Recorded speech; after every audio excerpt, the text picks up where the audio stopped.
बिस्मिल्लाहिर्रहमानिर्रहीम, अस्सलाम वालेकुम। टॉप स्टोरी में मोहम्मद उसामा गाजी का सलाम अर्ज है। आज की टॉप स्टोरी ये रही। सुप्रीम कोर्ट का एहसान है, सादिक और अमीन पार्लियामेंट आ रही है। अपने अपने सर बचा लो दोस्तों, सबको अपना किरदार साबित करना पड़ सकता है। तालिबान बारूद के जोर पर इलेक्शन क्या, पूरा निजाम जिंदगी बर्बाद करने पर तुल गए। पाकिस्तान के शहरों में वहशत क़यामत का रक्स कर रही है, कोई तो देखे। खुदा ही मिला ना विसाले सनम, इधर के रहे ना उधर के रहे। मुस्लिम लीग हम ख्याल के साथ नून लीग हाथ कर रही है, या जैसी करनी वैसी भरनी। सुनामी के मस्ताने, तीर के जियाले और शेर के मतवाले इलेक्शन के लिए तैयार। इलेक्शन कौन जीत रहा है हम बताएंगे, आप बस दिल थामे हुजूर।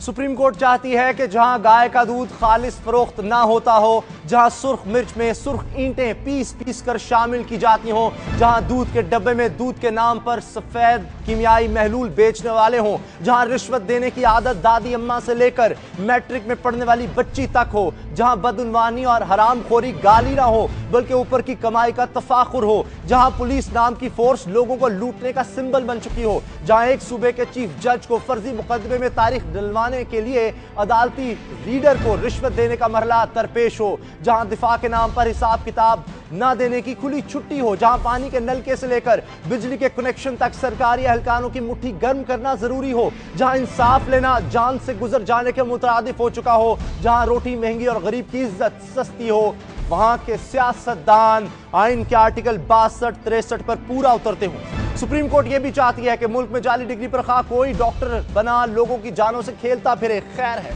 लेकिन सियासतदानों को अपनी डिग्रियां जरूर चेक करवानी पड़े, खा इलेक्शन लड़ने के लिए किसी डिग्री की शर्त हो या ना हो। सुप्रीम कोर्ट यह भी चाहती है कि फौजी वर्दी में मलबूस मुल्क का सदर मॉडरेशन के चाहे नारे मारता फिरे, लेकिन सियासतदानों को दुआए क़ुनूत, 6 कलमे, आयतल कुर्सी, हत्ता के 5 नमाजों के नाम भी आने चाहिए। और यह भी मुलाहिजा फरमाइए कि इलेक्शन कमीशन ने जल्द रिटायर्ड परवेज मुशर्रफ से यह पूछने की जिसारत नहीं की कि उनके पास 64 करोड़ कहां से आए और टैक्स किसको दिया, लेकिन मखदूम अमीन फहीम को NSL केस में जमानत के लिए अदालतों के चक्कर काटना पड़ रहे हैं।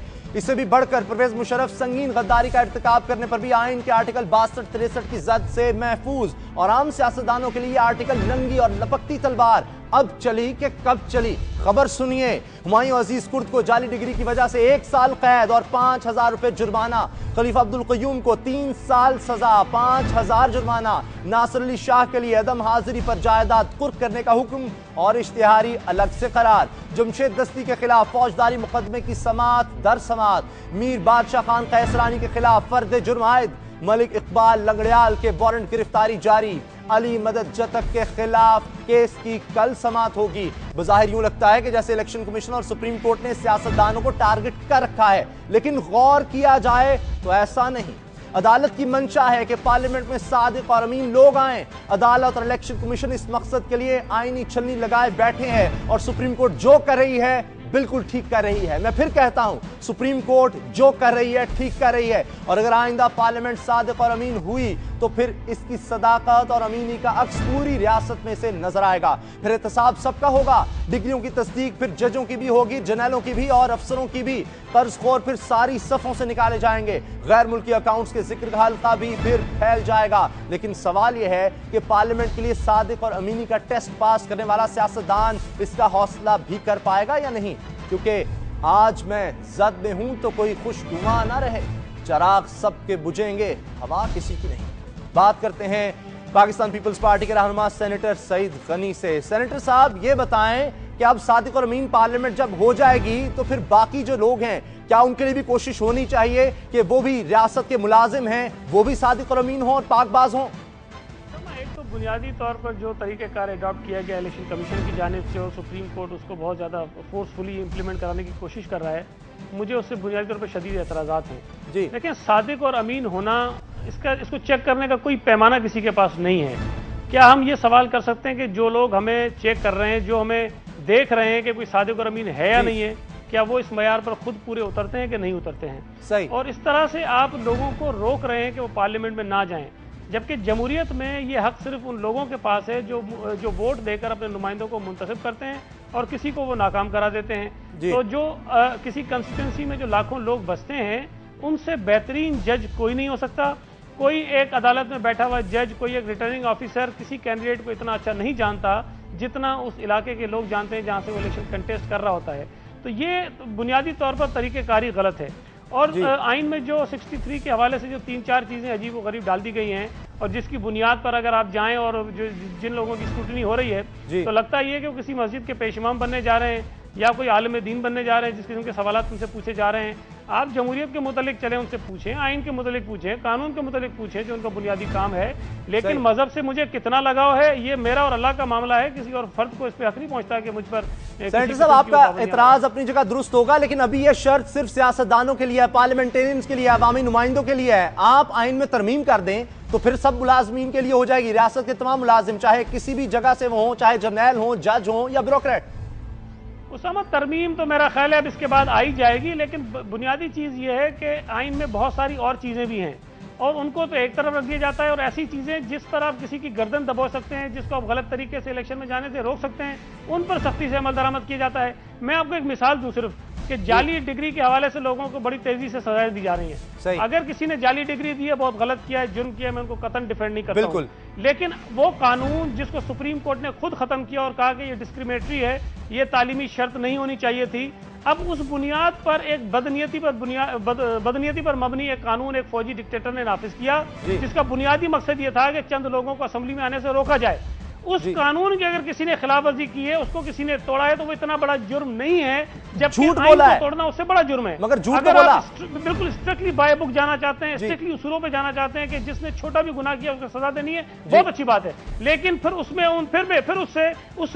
उन जजों से भी पूछा जाना चाहिए जिन्होंने पीसीओ पे ओथ लिया था, उनके खिलाफ भी कार्रवाई होनी चाहिए। जिन लोगों ने फौजी आमिरों का साथ दिया, उनके खिलाफ भी कार्रवाई होनी चाहिए। जिन लोगों ने इस बदनीयती पर मबनी कानून को सपोर्ट किया, उनके खिलाफ भी कार्रवाई होनी चाहिए। और एक बड़ी अजीब बात यह है कि जनरल मुशर्रफ के दौर में जब बहुत सारे लोग मुख्तलिफ मदारस की असनाद पर आ गए, तो सुप्रीम कोर्ट में एक पिटीशन फाइल हुई कि जनाब ये जो असनाद है ये जाली हैं।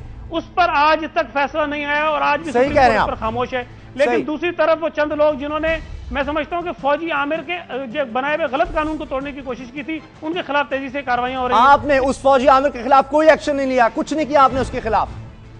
आमिर के खिलाफ अदालतों में मुकदमात हैं, अगर अदालतें उसे जमानत दे देती हैं तो इसका जवाब अदालतों को देना चाहिए। मुझे बताएं, सियासतदान करप्ट क्यों है? जितने करप्शन के स्कैंडल आते हैं उनमें सियासतदान हमें क्यों नजर आते हैं? पहले यूसुफ रज़ा गिलानी साहब वज़ीर आज़म रहे, उनका खानदान करप्शन में मुलव्वस है, उनके खिलाफ अदालती केस। फिर राजा परवेज अशरफ साहब, उनका नाम भी सामने आ जाता है। अब मखदूम अमीन फ़हीम साहब, एक लंबी लिस्ट है। रहमान मलिक साहब हैं, आपने लगाया चेयरमैन नैब फसी बुखारी को, तौहीन अदालत वो करते हैं, बाबर अवान है, सबके नाम है।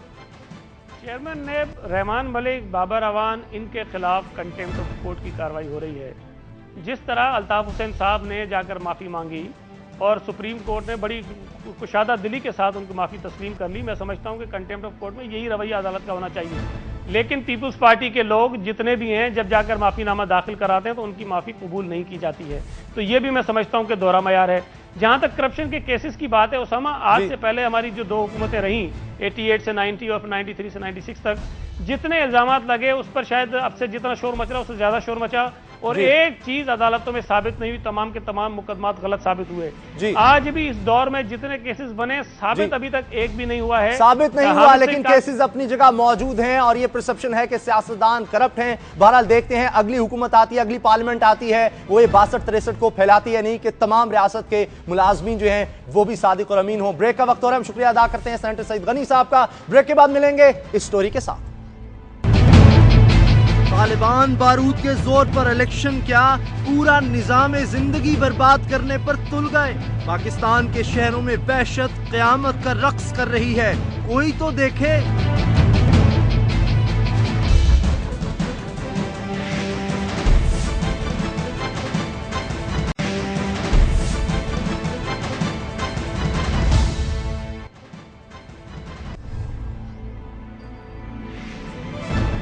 पीर और मंगल की दरमियानी शब अमन के दुश्मनों ने बुटबेर पिशावर के ग्रिड स्टेशन पर हमला किया। वहां मौजूद 2 एहलकारों को मौत की नींद सुलाया। बारूदी मवाद से ग्रिड स्टेशन के कंट्रोल रूम समेत गाड़ियों और इमलाक को तबाह बर्बाद कर डाला। जाते हुए 9 एहलकारों को अपने साथ ले गए और वहां पर 5 की लाशें ग्रिड स्टेशन के करीब से ही मिल गईं, जबकि 4 एहलकार अब भी लापता हैं। ग्रिड स्टेशन की तबाही से जानी नुकसान के अलावा 1 अरब रुपए से ज्यादा का माली नुकसान भी हुआ।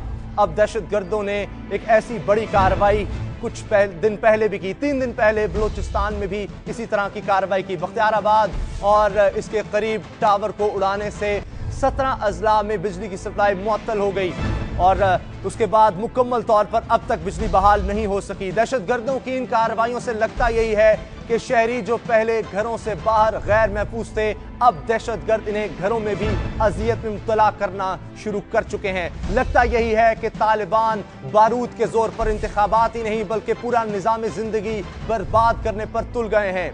एक दरिंदगी है, दहशत है, बर्बरियत है जिससे पाकिस्तान का कोई शहर, कोई गांव महफूज नहीं है, इंसान और इंसानियत भी नहीं। इनके गजब से स्कूल के बच्चे भी महफूज नहीं। असातिज़ा को की जानें भी यहाँ पर ली जा रही हैं, तालिबे इल्मों को भी उनकी भी लाशें गिराई जा रही हैं। सियासतदान निशाना है तो मजहबी रहनुमा भी महफूज नहीं। अस्पतालों को पास है ना औलिया किराम के मज़ारात के तक़द्दुस का ख्याल किया जा रहा है। इसी हवाले से जो तालिबान ताज़ा कार्रवाइयाँ कर रहे हैं, इस बारे में हम बात करेंगे रहीमुल्लाह यूसुफजई से, जो कि सीनियर तज्ज़ियाकार हैं। रहीमुल्लाह यूसुफजई साहब, ये टारगेट क्या है, इनकी स्ट्रेटजी अब क्या है तालिबान की? ग्रिड स्टेशन उड़ाने का मकसद?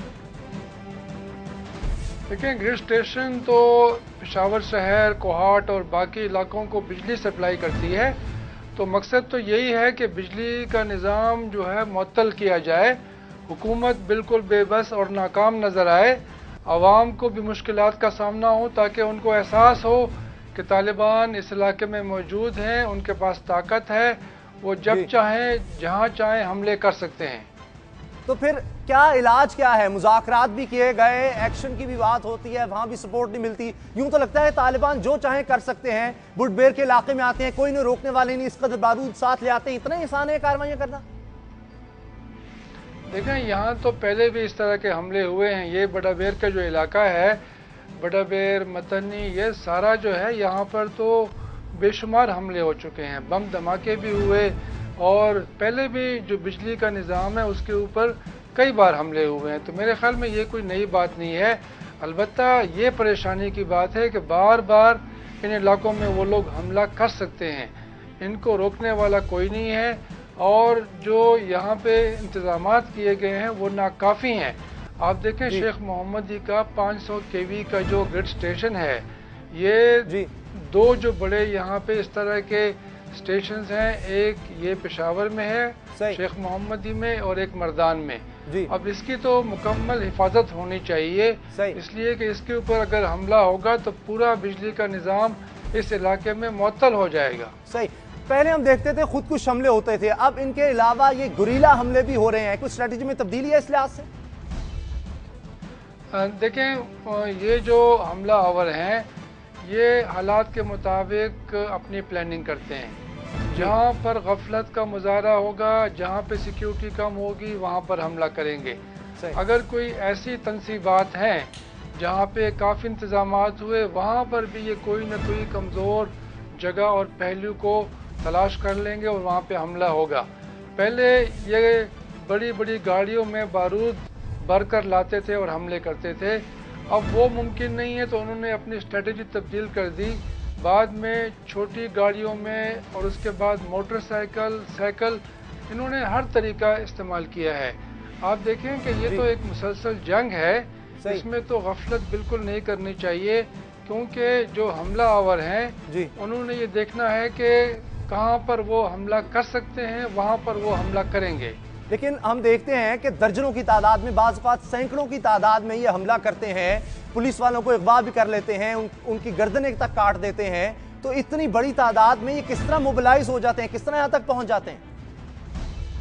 देखें, ये जहाँ पे हमला हुआ, अगर इसकी मिसाल लें, इसके करीब ही कबायली इलाका है, यहाँ पर खैबर एजेंसी है, उसके कुछ आगे फिर दर्रा आदम खेल है, तो ये कबायली जो इलाके हैं यहाँ पर काफ़ी इनकी मौजूदगी है, काफ़ी इनके पास ताकत है। सही। और ये बासानी पेशावर के ज़िले में इलाके में हमला करके वापस फरार होते हैं। और कबायली इलाके में इनके ख़िलाफ़ कोई बड़ी फौजी कार्रवाई तो यहाँ पे हुई है, लेकिन इनकी ताकत में कमी नहीं आई। इनको बाड़े से निकाल दिया गया, ये लोग तिरा में चले गए। तिरा से फिर ये लोग आते हैं बाड़े में, और बाड़ा बिल्कुल पेशावर के करीब है, वहाँ से ये लोग हमले करते हैं। सही। 7 अफराद इस ताज़ा हमले में जाँ बाक हुए हैं, 1 अरब से ज़्यादा का माली नुकसान हुआ है। जो आम लोग हैं, जो शहरी हैं, उनमें नफरत बढ़ेगी तालिबान के खिलाफ इस तरह के हमलों से? क्योंकि पहले तो उनकी जानें लेते थे, अब घरों में भी उन्हें अजियत में मुब्तला करेंगे, बिजली नहीं होगी तो। हाँ बिल्कुल, आप देखें कि जब से अवाम को तकलीफ़ हुई है, अवाम की परेशानियों में इजाफ़ा हुआ है, तो ये तालिबान जो हैं इनकी हमायत में कमी हुई है। मेरे ख़्याल में अब तो इनकी हमायत ना होने के बराबर है, इसलिए कि जो लोग इनके इलाकों में रहते हैं, जहाँ इनका कंट्रोल है, वो भी इनके हाथों परेशान है। बाकी जो पब्लिक ओपिनियन है, अवामी राय आमा है, वो बिल्कुल इनके ख़िलाफ़ हो गई है। मेरे ख्याल में अब इनको परवाह भी नहीं है कि अवामी राय आमा इनके ख़िलाफ़ है, इसीलिए ये इस तरह के हमले करते हैं। बाज़ारों में या पब्लिक प्लेसेस में जो हमले हुए, या जो बिजली का निज़ाम को मुअत्तल करने की ये कोशिश हुई, मेरे ख्याल में ये इसलिए भी है कि अवाम जो हैं वो परेशान हों और वो हुकूमत से नफ़रत करें। लेकिन मेरे ख्याल में अवाम जो हैं वो ज़्यादा नफ़रत जो है वो तहरीक तालिबान से करेंगे। हुकूमत से भी उनको शिकायत तो है अवाम को, लेकिन ज्यादा नफरत तालिबान से ज्यादा नफरत फैलेगी। ये फरमाइएगा कि मुज़ाकरात की बात हुई, इलेक्शन से पहले तालिबान मुज़ाकरात से अब क्यों मुकर गए? देखें, ये जो मुज़ाकरात की पेशकश थी ये भी तालिबान ने की थी। इन्होंने कहा था कि हम मुज़ाकरात करना चाहते हैं, कुछ शराइत भी पेश की थी, लेकिन हुकूमत की तरफ से कोई ऐसा वाज़ेह जवाब नहीं आया। मुख्तलिफ वज़रा ने मुख्तलिफ बातें की। अवामी नेशनल पार्टी ने और जमीयत उलमा इस्लाम फजलुर रहमान ग्रुप ने तो ऑल पार्टीज कॉन्फ्रेंसें की और वहाँ पे उन्होंने कहा कि मुज़ाकरात होने चाहिए, लेकिन चूँकि इंतखाबात का वक्त करीब था, कोई पॉलिसी नहीं बन सकी, फौज से भी मशवरा नहीं हो सका, तो मेरे ख्याल में वो मुज़ाकरात अभी शुरू भी नहीं हुए थे कि तालिबान ने कहा कि वो मुज़ाकरात को मुअत्तल कर रहे हैं। मेरे ख्याल में अगर मुज़ाकरात शुरू भी होते तो उसकी कामयाबी के इम्कानात बहुत ही कम थे। सही, यानी कोई वाज़ेह स्ट्रेटजी हमें नजर नहीं आ रही तालिबान के खिलाफ, और यही वजह है कि वो जब चाहते हैं, जहां चाहते हैं, इस तरह के हमले करते हैं। रिमुल्लाह यूसुफज़ई साहब, बहुत बहुत शुक्रिया आपका। ब्रेक का वक्त हो रहा है, ब्रेक के बाद मिलेंगे इस स्टोरी के साथ। खुदा ही मिला ना विसाले सनम, इधर के रहे ना उधर के रहे। मुस्लिम लीग हम ख्याल के साथ नून लीग हाथ कर रही है, या जैसी करनी वैसी भरनी।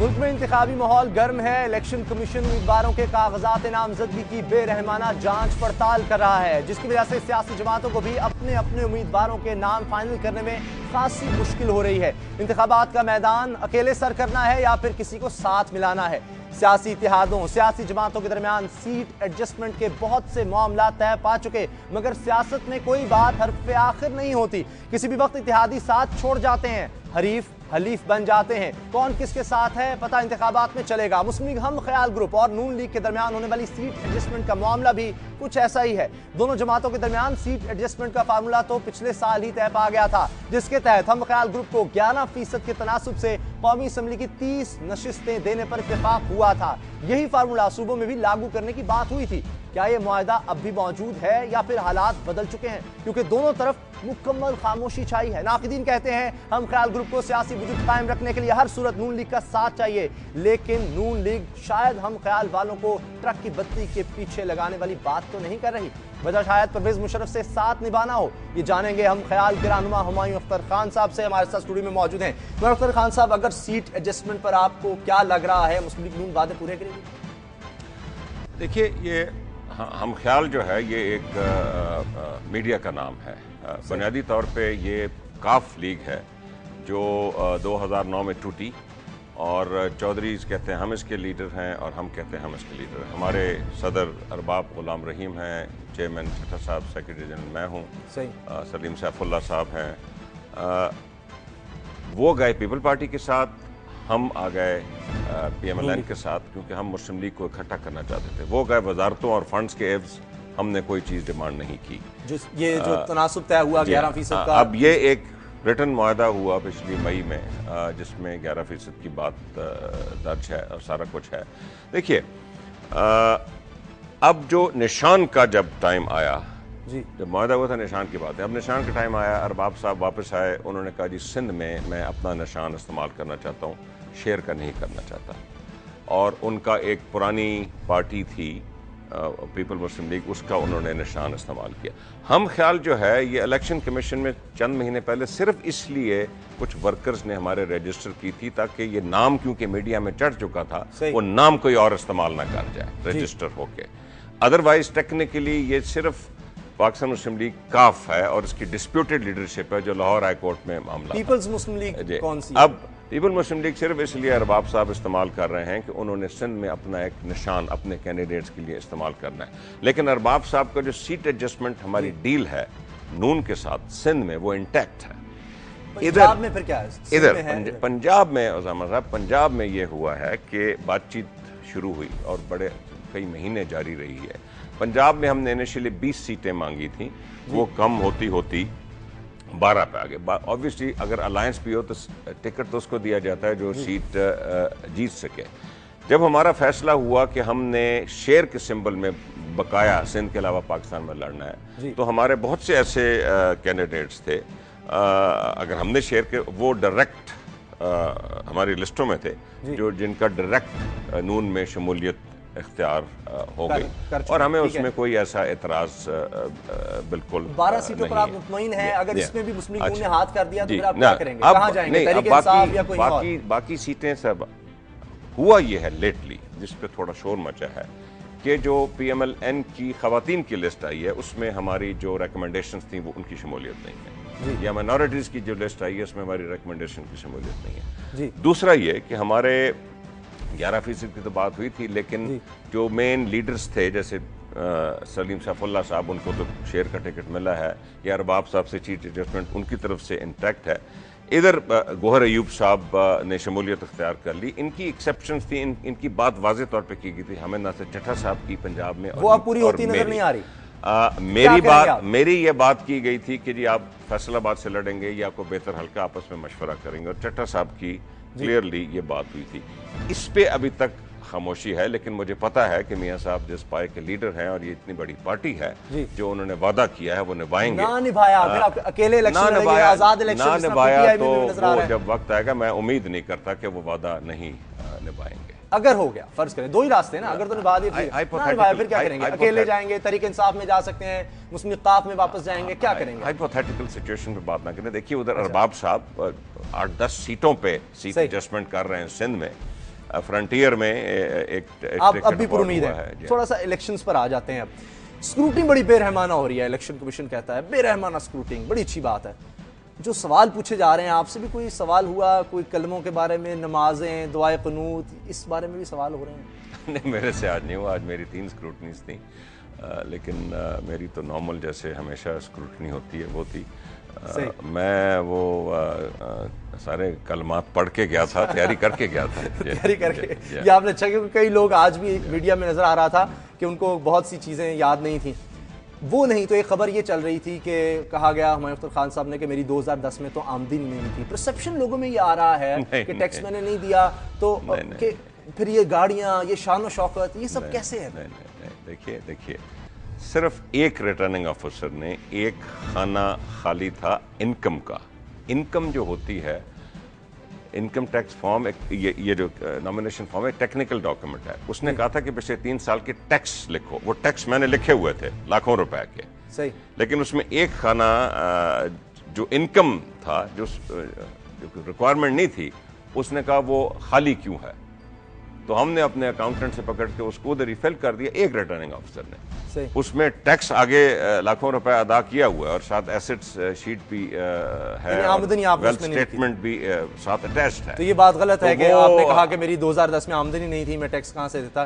टैक्स आपने लिखा हुआ था, आमदनी उसमें मेंशन नहीं थी। ये जो सियासतदानों के बारे में परसेप्शन है, आज भी हम इस पर बात कर रहे थे कि स्क्रूटनी की बात की जाती है, आप इससे आपको घबराहट है? आप लग रहे हैं सियासतदान जो है वो इससे खौफजदा हैं, या आप कह रहे हैं बहुत अच्छा हो रहा है, जाली डिग्री वाले भी, दोहरी शरीयत वाले भी सब हटाए जा रहे हैं और ताकि एक साफ ईमानदार सादिक और अमीन पार्लियामेंट आए?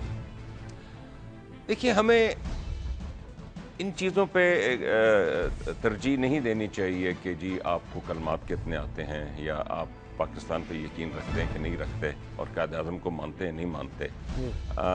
इस मुल्क में जो कैंडिडेट्स हैं वो गैर मुस्लिम भी हो सकते हैं, जॉइंट इलेक्टोरेट है इधर, तो आप उनका कैसे आप डिटरमिन करेंगे कि आप ईसा अलैहिस्सलाम पे यकीन रखते हैं कि नहीं रखते? वो इस चीज़ में हमें नहीं जाना चाहिए। जो सब्सटेंटिव चीज़ें हैं कि आपका किरदार कैसा है, आपकी कोई लोन डिफॉल्ट तो नहीं हुई, आप टैक्स डिफॉल्टर तो नहीं है, आप टैक्स अदा करते हैं नहीं करते, वो सब अच्छी आपके चीज़ें, को कन्विक्शन तो नहीं है, आपके क्रिमिनल केसेस तो नहीं है, ये स्क्रूटनी तो हर सूरत में होनी चाहिए। ठीक है, अब देखते हैं कि मुस्लिम लीग नून जो है आपके साथ वादा निभाती है या नहीं निभाती, और उसके बाद जिस तरह आपने कहा मुझे उम्मीद है, उसके बाद हम देखेंगे कि फिर हमने क्या फैसला मुझे उम्मीद है वादा निभाएंगे। बहुत शुक्रिया हुमायूं अख्तर खान साहब, आप तशरीफ लाए, गुफ्तगू में शामिल हुए, बहुत शुक्रिया आपका। हुमायूं अख्तर खान साहब हमारे साथ थे, वो अभी पूरी उम्मीद है कि मुस्लिम लीग नून ने जो उनसे वादा किया है 11% तनासुब का और 30 सीटों का, उतनी नहीं तो उससे कम में मानी जाएगी। ब्रेक का वक्त हो रहा है, ब्रेक के बाद मिलेंगे इस स्टोरी के साथ। सुनामी के मस्ताने, तीर के जियाले और शेर के मतवाले इलेक्शन के लिए तैयार। इलेक्शन कौन जीत रहा है हम बताएंगे, आप बस दिल थामे हुजूर।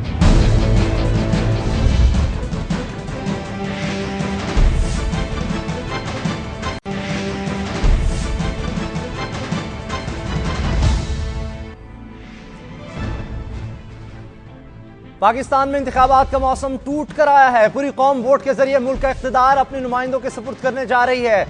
80 की दहाई के बाद ये पहला इंतखाबी मार्का है जिसमें लोगों की दिलचस्पी अपने उरूज पर है। ना सिर्फ वोटर बल्कि उम्मीदवारों का सैलाब बता रहा है कि पूरी कौम इंतखाबी अमल में पूरी तरह शामिल हो चुकी है। 11 मई को होने वाले इंतखाबात की एक खूबी यह है कि ये इंतखाबात एक जमहूरी हुकूमत की आईनी मुद्दत पूरी होने के बाद हो रहे हैं, यानी जाने वाली असम्बली किसी मुंतखब सदर ने वक्त से पहले तोड़ी और ना किसी वर्दी वाले की छत्तर छांव में अपने अंजाम तक पहुंची। खालिसतन एक आईनी और सियासी अमल का नतीजा है कि हम आम इंतखाबात की तरफ बढ़ रहे हैं। इन इंतखाबात की दूसरी खूबी यह है कि मुल्क में एक तीसरी कौमी कुव्वत के तौर पर एक जमात तहरीके इंसाफ के नाम से उभर कर सामने आ रही है। तहरीके इंसाफ की सुनामी तब्दीली की दावेदार है। बज़ाहिर नौजवान नस्ल को इस जमात से लगाव है। इसके सारे मस्ताने शहरों चौराहों में कप्तान कप्तान करते फिर रहे हैं। इमरान खान के पास शौकत खानम अस्पताल बनाने और चलाने का क्रेडिट है। करप्शन के खिलाफ जहाद करने और निजाम को तलपट कर देने का अलम इमरान खान ने बुलंद कर रखा है। बज़ाहिर इमरान खान वो बुनियादी अंसर हैं जिसने इंतखाबात 2013 में एक नई तरंग पैदा कर दी है और ये सुनामी है जो कम अज कम मुस्लिम लीग नून की हद तक एक खतरा कही और समझी जा रही है। और तहरीके इंसाफ की मकबूलियत ने मुस्लिम लीग नून को इंतखाबात में मुतहरिक होने पर मजबूर किया है। दूसरी तरफ मुस्लिम लीग नून है जिसने पंजाब में हुकूमत और मेट्रो बस जैसे शफाफ मंसूबे देकर इंतखाबी माहौल को यूं अपने हक में ढाला है कि इसके पास टिकट लेने वालों की लंबी कतार मौजूद है। 3200 के करीब उम्मीदवार हैं जो मुस्लिम लीग नून का टिकट लेने के ख्वाहिशमंद हैं और मुस्लिम लीग नून का हाल यह है कि इस तरफ दें तो उस तरफ धुआं धुआं। टिकट ना मिलने की वजह से राजा नादिर परवेज मुस्लिम लीग नून को सैल्यूट मार गए तो दूसरी तरफ कोयटा की सकीना मैंगल मायूस होकर खुद सोजी करने निकल पड़ी थी। मुस्लिम लीग नून के बारे में कहा जा रहा है कि इसने जमहूरियत को बचाने के लिए हुकूमत को टफ टाइम न देकर जो बदनामी मोल ली, मुस्लिम लीग नून ने इसका तदारुक कर चुकी है। और कहने वाले ये भी कहते हैं कि मुस्लिम लीग नून और तहरीके इंसाफ की बाहमी रकाबत का सबसे ज्यादा फायदा पीपल्स पार्टी उठाएगी। बज़ाहिर मुल्तान से रावलपिंडी तक की बेल्ट में पीपल्स पार्टी कमजोर नजर आती है, लेकिन सिंध में मामला जरा मुख्तलिफ है। सो हर तरफ बहार है सियासी जमातों से मुतालिक तरह तरह की सर्वे रिपोर्ट्स की, जलसे जुलूसों की, कॉर्नर मीटिंग्स की, पार्टी टिकट के लिए होने वाले जोड़ तोड़ की। और इस सारी गहमा गहमी और हमा हमी में हर किसी की जुबान पर सवाल है, हुकूमत कौन बनाएगा, इलेक्शन कौन जीत रहा है। जाहिर है जवाब दो टोक किसी के पास नहीं, लेकिन हम आपको देंगे आपके सारे सवालों के जवाब। आप बस दिल थामिए और सुनते जाइए। हमारे साथ हैं फरूख सलीम साहब, तज्जियाकार हैं, उनकी इस बारे में काफी स्टडी है, उनसे जानते हैं। फरूख सलीम साहब, अगली हुकूमत कौन बना रहा है?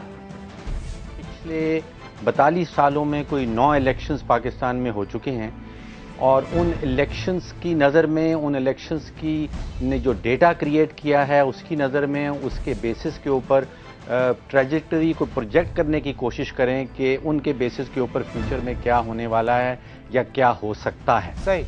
अब इतना सारा डेटा हमारे पास अवेलेबल है क्योंकि 9 इलेक्शंस की इंफॉर्मेशन हमारे पास मौजूद है। अगर उस पर गौर व खौस किया जाए जी तो कुछ तो ये मालूम होता है कि पाकिस्तान में दो बहुत बड़े जो वोटर्स कैटेगरी हैं, वो एक तो है देही वोटर और दूसरा है शहरी वोटर। सही। और बात याद रखने वाली ये है कि 2013 का जो इलेक्शन है ये बेसिस होगा 1998 के सेंसस के बेसिस के ऊपर करवाया जाएगा।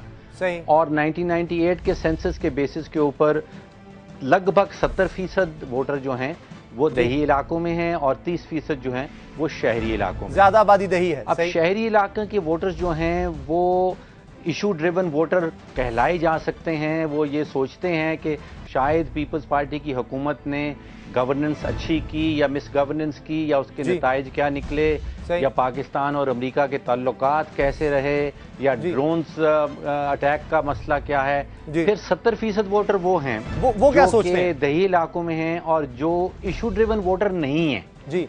तो असल सोच ये सोचने वाली है कि वो जो 70% आबादी है जी, उनकी मोटिवेशन क्या है, वो किस बेसिस के ऊपर दही वोटर जो है वो किस बेसिस के ऊपर किस पार्टी को चुनता है या किस एमएनए को वोट डालता है। बिल्कुल। पाकिस्तान के अंदर तो वोटर मोटिवेशन के ऊपर बहुत कम रिसर्च हुई है जी, लेकिन जो नजर आता है दही वोटर जो है जी जी, लगभग 3.5 करोड़ से 3.25 करोड़ वोटर जो है पाकिस्तान का जी, वो इशू ड्रिवन नहीं है। वो ये नहीं सोचता कि पीपल्स पार्टी की हुकूमत ने करप्शन की है या नहीं की, चाहे महंगाई कितनी आई है या नहीं, या अफगानिस्तान के साथ पाकिस्तान के ताल्लुकात कैसे रहे हैं जी। वहाँ पे जो चीज़ें इंपॉर्टेंट रोल प्ले करती हैं वो है थाना कचहरी की सियासत, वो है लंगरबाजी की सियासत जी, वो है आपके डेवलपमेंट स्कीम्स की, आपकी तरक्याती मंसूबों की सियासत जी, कि तरक्याती मंसूबों के कितने पैसे जो हैं वो उस इलाके में खर्चे जा रहे हैं, उस इलाके में बहाए जा रहे हैं जी। तो असल मकसद ये है कि वो 70% वोटर जो है। सही। अच्छा, फिर ये बताएं कि दही आबादी जिसको वोट देगी लगता है कि हुकूमत वो बनाएगा, तो कौन किसको वोट देगी ये दही आबादी?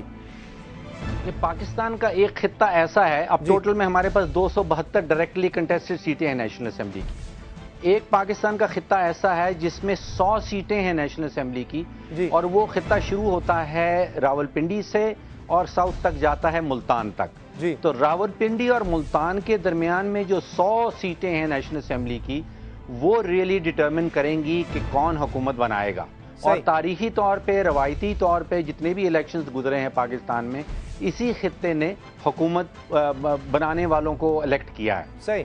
अब ये खित्ता ऐसा है जहाँ पे वोटर जो हैं वो नेशनल एवरेज से, उनकी पढ़ाई, उनकी तालीमी मयार जो है वो भी ज़्यादा हायर है। वहाँ पे जो इनकम का एवरेज है वो भी नेशनल एवरेज से ज़्यादा है जी। और एक तीसरा फैक्टर ये है कि इस खित्ते में जो केबल टेलीविजन की पेनिट्रेशन है जी, वो बाकी इलाकों के मुकाबले में काफ़ी ज़्यादा है जी। तो ये वाला वोटर जो है जिसके पास ये 3 कैरेक्टरिस्टिक्स होती हैं, ये रवायती तौर पे PMLN का वोटर रहा है। सही, ठीक। और अगर हम क़यासराई करने की कोशिश करें तो इस खित्ते में 70 से 75% सीटें जो हैं वो शायद PMLN। तो पाकिस्तान पीपल्स पार्टी का क्या होगा? देखिए 2008 के इलेक्शन के बाद एक एग्जिट पोल करवाया गया था और उसमें वोटर्स जो वोट डालने के बाद बाहर निकलते हैं उनसे पूछा गया था कि आप किस पार्टी को क्यों वोट डालते हैं और उसकी वजूहात क्या हैं। तो उसके नतीजे में एक जो वोटर मोटिवेशन कैटेगरी सामने आती हैं, उसमें एक खित्ता ऐसा है जो शुरू होता है मुल्तान से और जाता है रहीम यार खान तक। सही। वहाँ पे वोटर का जो तालीमी मयार है वो बहुत ही गिरा हुआ है, बहुत कमज़ोर है। वहाँ पे इनकम लेवल्स भी बहुत कम हैं और वहाँ पे केबल टेलीविज़न की पेनिट्रेशन ना होने के बराबर है। सही। ये वाला वोटर जो है ये रवायती तौर पे पाकिस्तान पीपल्स पार्टी का वोटर रहा है। सही। और न भूलिए कि यहाँ इस खित्ते में 48 नेशनल असेंबली की सीटें हैं जी। और रवायती तौर पे, तारीखी तौर पे पीपल्स पार्टी इस खित्ते से इलेक्शन जीतती है। सही। अगर पहले इलेक्शनों में 60 से 65% सीटें जीतती है तो शायद इस इलेक्शन में 60-65% ना जीत पाए, लेकिन मेरे ख्याल में आधी सीटें जरूर जीत पाए। बहुत बहुत शुक्रिया फर्रुख सलीम साहब, आपका यानी आपके तजिए से वाज़ेह हो रहा है कि मखलूत हुकूमत बने तो मुस्लिम लीग नून जो है वो हुकूमत का हिस्सा जो है हो सकती है, बड़ा पार्टनर वो होगी और पाकिस्तान पीपल्स पार्टी दूसरे नंबर पर नजर आ रही है। लेकिन दही आबादी को अगर जहन में रखें तो सुनामी का ज्यादा जोर हमें नजर नहीं आ रहा। इलेक्शंस में हर चीज वाज़ेह हो जाएगी। प्रोग्राम देखने का बहुत बहुत शुक्रिया। अल्लाह ताला आपको नफरतों और औलाद के गम से महफूज रखे। अल्लाह हाफिज।